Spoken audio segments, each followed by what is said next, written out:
श्री शिवाय नमस्तुभ्यम। दोस्तों, हर हर महादेव। स्वागत है आपका हमारे YouTube चैनल शिव और शक्ति में। मां भगवती दुर्गा की कृपा सदैव आपके परिवार पर बनी रहे। दोस्तों, आज की वीडियो में मैं आपसे बात करने वाली हूँ कार्तिक मास की पूर्णिमा के बारे में। कार्तिक मास की पूर्णिमा तिथि कब प्रारंभ हो रही है, कब समाप्त हो रही है, अगर आप पूर्णिमा तिथि का व्रत धारण करते हैं तो पूर्णिमा का व्रत आपको कब करना है, और पूर्णिमा के दिन स्नान और दान का बहुत महत्व होता है। तो पूर्णिमा का स्नान और दान हमें कब करना है, दीपदान कब और कहां करें। और बहुत से भक्त हैं जो कि कार्तिक मास का व्रत धारण करते हैं, तो कार्तिक मास के व्रत का उद्यापन हमें कब करना है। पूर्णिमा के दिन सत्यनारायण भगवान की पूजा की जाती है, तो पूजा का शुभ मुहूर्त क्या होगा। और देव दीपावली मनाई जाती है कार्तिक पूर्णिमा के दिन, तो देव पूर्णिमा में दीपदान का शुभ मुहूर्त क्या है, लक्ष्मी जी की पूजा का शुभ मुहूर्त क्या है, और चंद्रोदय का शुभ मुहूर्त क्या है। मतलब कार्तिक मास की पूर्णिमा से संबंधित संपूर्ण जानकारी आपको आज की वीडियो में मिलने वाली है। तो वीडियो बहुत महत्वपूर्ण है, पूरा जरूर देखिए। और वीडियो अच्छी लगे तो लाइक भी जरूर कीजिए, क्योंकि आपके लाइक, आपके कमेंट्स मेरे लिए बहुत महत्वपूर्ण होते हैं। यही एकमात्र जरिया है जिनसे मुझे पता चलता है कि आपको यह वीडियो अच्छी लगती है और आपके लिए यह वीडियो उपयोगी है। तो अगर वीडियो अच्छी लगे तो लाइक तो जरूर ही किया कीजिए। शास्त्रों में कार्तिक पूर्णिमा को बहुत ही विशेष माना गया है। कहा जाता है कि अगर आप आज के दिन स्नान करते हैं, मतलब किसी पवित्र नदी में स्नान करते हैं या फिर किसी पवित्र जलाशय में, सरोवर में स्नान करते हैं, तो उसका महत्व आपको कई गुना होकर प्राप्त होता है। लेकिन यह सबके लिए संभव नहीं हो पाता। ऐसे में अपने घर में गंगा जल मिश्रित जल से भी आप स्नान कर सकते हैं। अगर आपने पूरे कार्तिक मास में कार्तिक स्नान नहीं किया है, तो ऐसे में कार्तिक पूर्णिमा आपके लिए बहुत महत्वपूर्ण है। आपको पूर्णिमा तिथि के दिन ब्रह्म मुहूर्त में उठकर स्नान करना चाहिए। अगर आप ब्रह्म मुहूर्त में पूर्णिमा पर स्नान करते हैं तो आपको कार्तिक मास का फल मिल जाता है। ठीक है, तो पूरे महीने में अगर आपने कार्तिक स्नान नहीं किया है तो पूर्णिमा पर आपको प्रातःकाल ब्रह्म मुहूर्त में जरूर उठना है।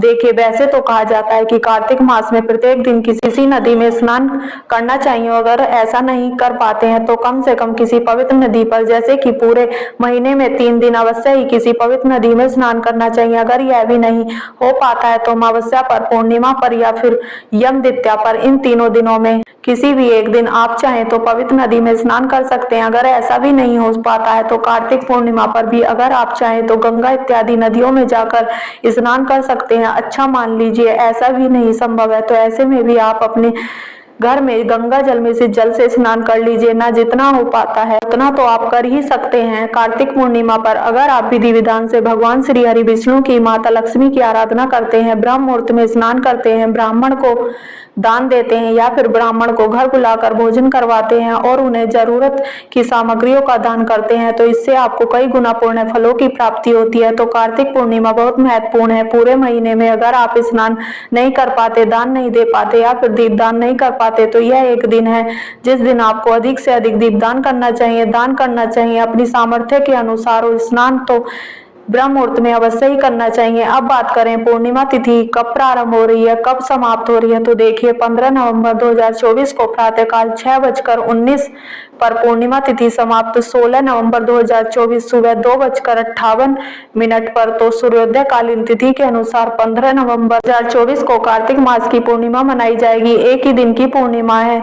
आप स्नान दान व्रत जो भी करना चाहते हैं 15 नवंबर को किया जाएगा। जो भक्त पूरे कार्तिक मास में कोई नियम लेते हैं या फिर व्रत धारण करते हैं तो व्रत उद्यापन, नियम का उद्यापन 15 नवंबर को ही किया जाएगा। कार्तिक पूर्णिमा के दिन ब्रह्म मुहूर्त में स्नान किया जाता है, तो स्नान और दान उसका शुभ मुहूर्त आपको प्राप्त हो रहा है 15 नवंबर को सुबह 4:58 से सुबह 5:51 तक। इस समय में आप स्नान कर सकते हैं, दान कर सकते हैं, पूजा आराधना कर सकते हैं। मतलब सुबह की जो पूजा होती है इस समय में आप संपन्न कर सकते हैं। पूर्णिमा के दिन भगवान सत्यनारायण की आराधना की जाती है, पूजा की जाती है और भगवान सत्यनारायण की कथा करते हैं या फिर किसी ब्राह्मण को बुलाकर कथा करवाते हैं। तो ऐसे में शुभ मुहूर्त आपको प्राप्त हो रहा है सुबह 6:44 से सुबह 10:45 तक के समय आप विधि विधान से भगवान सत्यनारायण की पूजा कर सकते हैं। वैसे अगर आप सुबह के समय किसी कारणवश मान लीजिए व्यस्त हैं और भगवान सत्यनारायण की पूजा सुबह नहीं कर पाते हैं तो शाम के समय भी कर सकते हैं। दोपहर के बाद जैसे कि 4 बजे के बाद शाम हवन के समय आप पूजा कथा इत्यादि करके या फिर ब्राह्मण से अगर आप करवा रहे हैं तो ब्राह्मण तो स्वयं ही शुभ मुहूर्त बताकर ही आते हैं और वह स्वयं ही अपने मुहूर्त के अनुसार पूजा करते हैं, स्वयं से करते हैं। वो अपने लिए आप चाहे तो सुबह कर सकते हैं, चाहे तो शाम को कर सकते हैं, जैसा भी आपके पास समय उपलब्ध हो। अच्छा, देव दीपावली मनाई जाती है पूर्णिमा तिथि के दिन, कार्तिक मास की पूर्णिमा के दिन। मतलब जैसे कि दीपावली पर हम दीपदान करते हैं पूरे घर में और घर के मुख्य द्वार पर या किसी मंदिर में या किसी वृक्ष के आसपास, तो वो दीपदान किया जाता है पूर्णिमा तिथि के दिन। बिल्कुल दीपावली की तरह मनाई जाती है देव दीपावली। पूजा और दीपदान का शुभ मुहूर्त आपको प्राप्त हो रहा है शाम को 5:10 से लेकर रात 7:47 तक। इस समय में आप विशेष रूप से भगवान श्री हरि विष्णु और माता लक्ष्मी की पूजा कर सकते हैं और दीपदान इत्यादि इस समय में आप कर सकते हैं। अब देखिए देव दीपावली, जैसे कि मैंने कहा दीपावली की तरह ही देव दीपावली यानी कि पूर्णिमा मनाई जाती है। तो माता लक्ष्मी के निषद काल में देव दीपावली के दिन भी पूजा करते हैं। तो निषद काली लक्ष्मी पूजा का शुभ मुहूर्त आपको प्राप्त हो रहा है रात्रि में 11:39 से रात्रि 12:33 तक। 15 नवंबर की रात्रि को आपको 11:39 से लेकर और 12:33 तक आप माता लक्ष्मी की विशेष रूप से आराधना कर सकते हैं, पूजा कर सकते हैं, मंत्रों का जप कर सकते हैं, हवन कर सकते हैं। मतलब जो भी आप दीपावली पर कार्य करना चाहते हैं, मान लीजिए आप नहीं कर पाए हैं तो इस समय में आप कर सकते हैं। जिन्होंने पोटली नहीं बनाई है धन वर्षा पोटली, वह इसी समय में पोटली का निर्माण कर सकते हैं और विधि विधान से माता लक्ष्मी की पूजा आराधना करके अपने घर में धन रखने के स्थान पर पोटली को स्थापित कर सकते हैं। ठीक है, तो यह भी एक दिन है जिस दिन आप अपने घर में पोटली की स्थापना कर सकते हैं।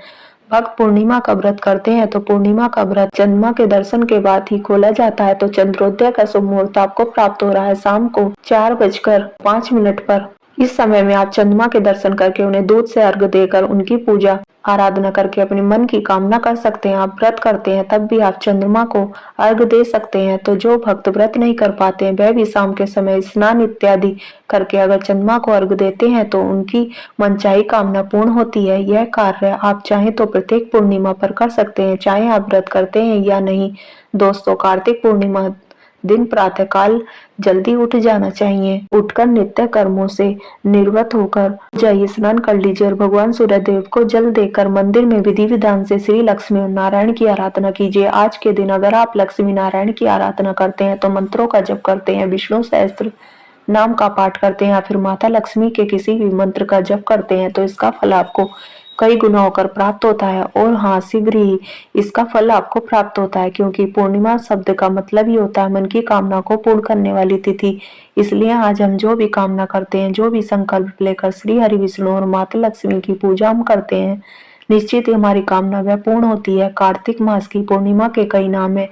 पौराणिक कथाओं के अनुसार कार्तिक पूर्णिमा के दिन भगवान शिव ने त्रिपुरासुर नामक राक्षस का वध किया था। इसलिए इस दिन शिवजी और माता पार्वती की उपासना करना शुभ माना जाता है और देश के कई राज्यों में कार्तिक पूर्णिमा को त्रिपुरी पूर्णिमा, देव दीपावली, गंगा स्नान और गुरु नानक जयंती के नाम से जाना जाता है। तो मतलब क्षेत्र विशेष के आधार पर इस दिन का महत्व बहुत अधिक है। तो जो भी नियम आपके परिवार में जैसी भी परंपरा है उसके अनुसार आप चाहें तो पूर्णिमा का पालन कर सकते हैं। दोस्तों, एकादशी व्रत और आंवला नवमी की वीडियो देखना चाहते हैं तो चैनल पर वीडियो अपलोड है, आप जरूर देखिए।